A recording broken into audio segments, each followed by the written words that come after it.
आच्छा गाबोननिफ्राय क'क्राझार साइ स्टेडियामाव भारत बा एशियानि गोजामसिन मोनसे फुटबल टुर्नामेन्ट जानो थांगासिनो दं।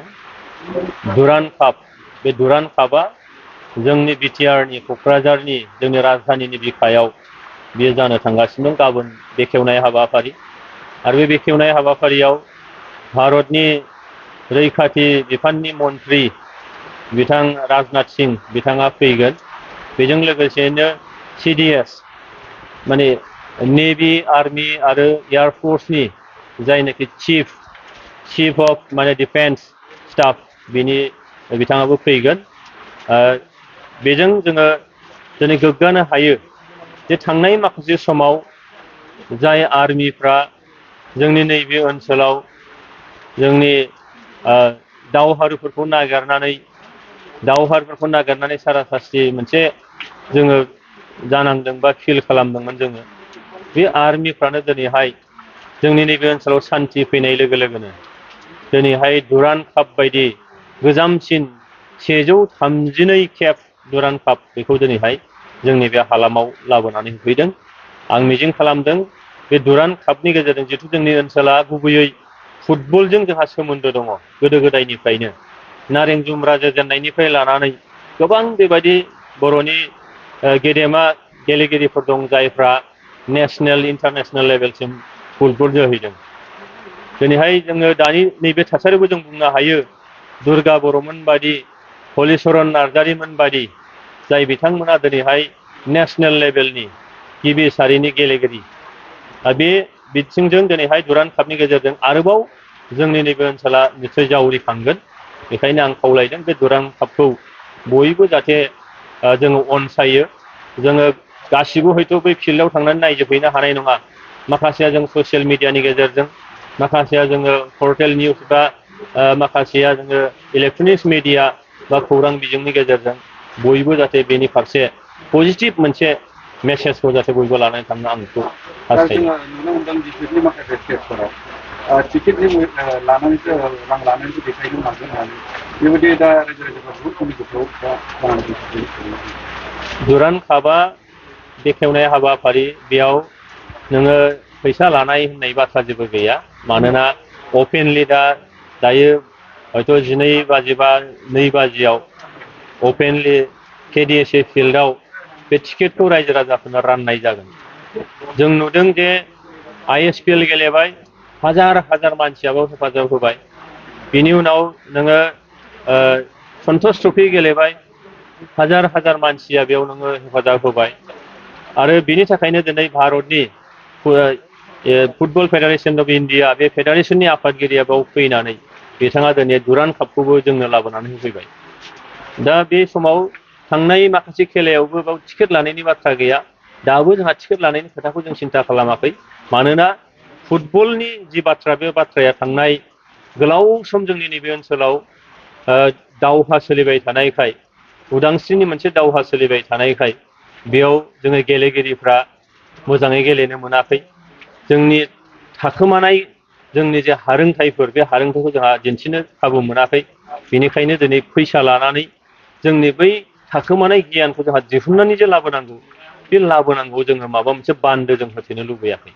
मानोना दिनै बिटिआर सोरखार नोंथांमोना बयबो मिथिखागौ दिनैहाय नोङो UPSC कचिं खालामबाय बड'फा सुपार 50। थांनाय बोसोरावबो 50 जन फरायसाफोरखौ जोङो दिल्लीयाव हरदों, एबारबो हरदों। इन्जिनियारिंआव सुपार 50 खालामदों, बेयावबो फ्रियै होनाय जादों। बेनिफ्राय मेडिकेलाव दिनै सुपार 50 बड'फानि मुङाव खानाय जादों, बेयावबो फ्रि होनाय जादों। बिदिबा बे BPFनि जे बाथ्रा, बिथांमोननि थांनाय माखासे समाव जेखौ खालामबोदों, बे खालामनाय केरेक्टारा बिथांमोननि थै रोदा मेलेम हारायाव हाबनानै दं। बेखायनो जेब्लाबो सरर मन पुलिस पुलिस होननाय बायदि सिखावनि गोसोआ जेब्लाबो पुलिसखौ गोसोखाङोनो, बिथांमोनाबो मालायखौ गावसोर माने बिदिनो नालाय, बेखायनो गुबुनखौ बिदिनो सानफ्लाङो खोमा। बेखायनो आं खावलायदों बिथांमोना बेबायदि नेगेटिभ मेसेजफोरखौ जाहाथे रायजो राजानि खाथियाव जाहाथे होआ। आरो रायजो राजाया दिनै सांग्रां जाबाय। रायजो राजा बिथांमोननि निउस बा मेसेजखौ मालाबाबो खोमा होनाय नङा। रायजो राजा दिनै सरखारजों दं, रायजो राजा बिटिआर सोरखारजों दं, दुरान्ड कापजों दङ। आरो जेखि खेला जाया मानो बेयाव जिथु फ्रियै जों होबोबाय थादों बेजोंनो दङ होननानै आंहा फोथायनाय दं। खुलुमबाय। फैगौ 5 आगष्टनिफ्राय डुरान्ड काप फुटबल मेट्च क'क्राझाराव जागोन आरो बेनिनो जागायजेननाय जि गेलेनाय बेखौ बेखेवनो थाखाय भारतनि डिफेन्स मिनिस्टार राजनाथ सिंह बिथाङा बाहागो लागोन। भारतनि चिफ अफ दा डिफेन्स बिथाङाबो फैगोन। आसामनि जोंनि बयनिबो मानिजानाय chief minister doctor Himanta Biswa Sarma बिथाङाबो बाहागो लाफैगोन आरो बिथांजों लोगोसे गोबां डिगनिटारिसफोर फैगोन आरो गासै 9 गुबुन गुबुन टीमा बेवहाय बाहागो लागोन।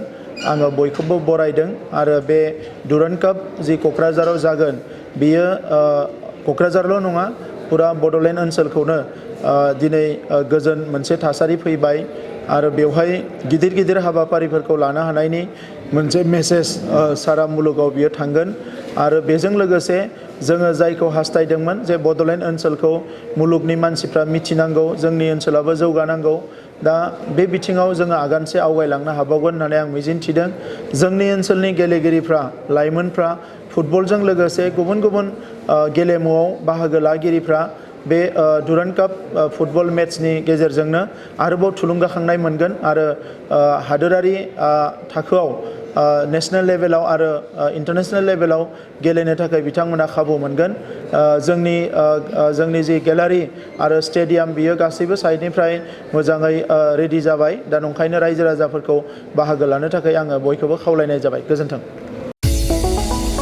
चिराङाव सावस्रि सिबिथायनि थाखाय मोनसे मोजां फाहामथायनि राहाखौ लानानै फैदों एसटि क्लिनिकआ। आथिखालाव सुबुंनि देहायाव नुजाथिबाय थानाय डायबिटिस बेरामनि थाखाय मोजां फाहामथाय होयो एसटि क्लिनिकआ।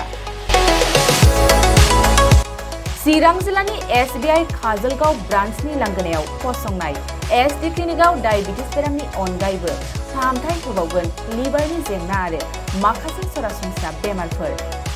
बे एसटि क्लिनिकआव डायबिटिस बेरामनि फाहामथायखौ होगोन जर'खा फाहामगिरि डक्टर समिक देबा। नोंथांमोना फुं आरो मोनाबिलि समावबो बे क्लिनिकआव फाहामथाय लानो हागोन। डक्टर, लेबरेटरि, मुलि, ECG सिबिथायनि खाबुफोरखौ बे एसटि क्लिनिकआव मोनजोबगोन।